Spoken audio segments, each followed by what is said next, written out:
যখন কৃষ্ণ চলে গেলেন মথুরায়, মথুরায় চলে যাওয়ার পরে ব্রজদেবীগণ সকলে বাধা দিচ্ছেন, আমাদের আর বেঁচে থেকে লাভ কি ঠাকুর, তুমি যদি বৃন্দাবন ছেড়ে চলে যাও। তখন কৃষ্ণ তাদের বুঝিয়েছিলেন, দেখো আজ যাচ্ছি, এই সামান্য কাজ একটু শেষ করেই তারপরে আবার আমি ফিরে আসবো।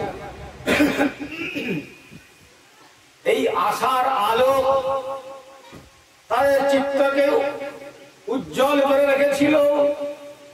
কিন্তু কৃষ্ণ চিন্তায় এতই প্রাণ ভরা, অন্তঃকরণের আর্তনাদ, বৃষভানুনন্দিনী রাধা ঠাকুরানী চিন্তন করতে করতে করতে করতে সমাধিস্থ হয়ে মূর্ছিত দশা প্রাপ্ত হলেন। তখন অন্যান্য সমস্ত ব্রজদেবীগণ বলছেন, এতদিন পর্যন্ত বৃষভানুনন্দিনী রাধা ঠাকুরানী ছিলেন, আমাদের মনের মধ্যে আশা ছিল যে শ্রী গোবিন্দ আবার ফিরে আসবেন, তার শ্রীচরণ সেবা করবার সৌভাগ্য আমাদের লাভ হবে।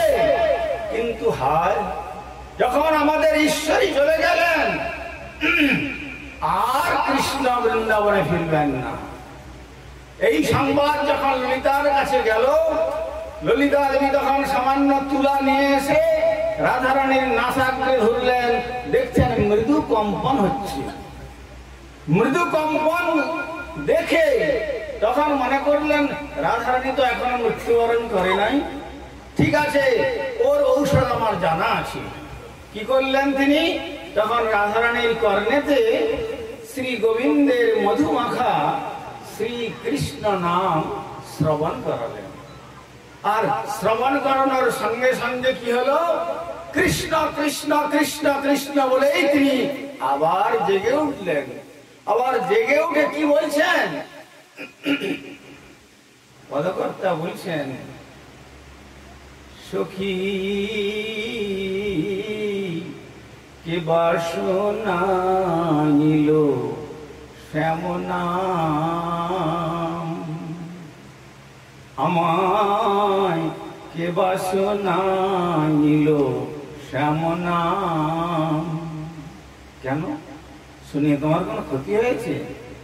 আমার কানের ভিতর দিয়া মরমে পশিল গো, আকুল করিল মন প্রাণ, আকুল করিল মন প্রাণ। সখী কি বাসনা নিল শ্যামনাম, না জানি কতেক মধু শ্যাম নামে আছে গো, পরাণ ছাড়িতে নাহি পারে,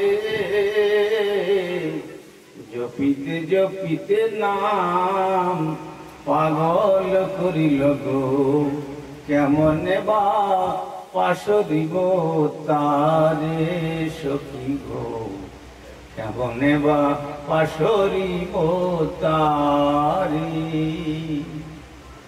আমার কানের ভিতর দিয়ে মরমে প্রবেশ করেছে, যেন হৃদয় মন্দিরে আসন করে আর শ্রী গোবিন্দ যেন নিজে অবস্থান করছেন।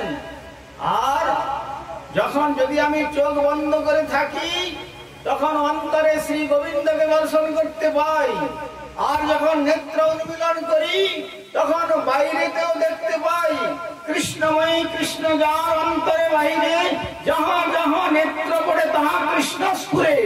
অতএব তোমার নাম শ্রবণ করে এখন নাম আমাকে পাগলিনী করে দিয়েছে। দৃষ্টি ফিরিয়ে তাকালেও সেখানেও কৃষ্ণকে দেখতে পাই, আবার চোখ বন্ধ করলেও শ্রীকৃষ্ণকে দেখতে পাই। যখন যমুনার ঘাটে জল আনতে যাই তখন পশ্চাতে দেখি, পিছন দিকে তাকালে সেখানে কৃষ্ণ, সামনের দিকে তাকালে সেখানেও কৃষ্ণ, আবার বাম দিকে তাকালেও সেখানেও কৃষ্ণ, ডান দিকে তাকালেও সেখানেও কৃষ্ণ, ঊর্ধ্বমুখে তাকালেও দেখি গাছের ডালে বসে বংশী বাদন করছেন কৃষ্ণ। আর চোখ বন্ধ করে মনে করলাম তাহলে যমুনার জলে কলসিটা ডুবিয়ে নিয়ে চলে যায়। আর যমুনার জল যখন কলসিতে ভরতে গেলাম, দেখলাম আমার কলসির মধ্যে শ্রী গোবিন্দ প্রবেশ করে বসে আছে। সুতরাং কৃষ্ণ কথা শ্রবণের এই ফল।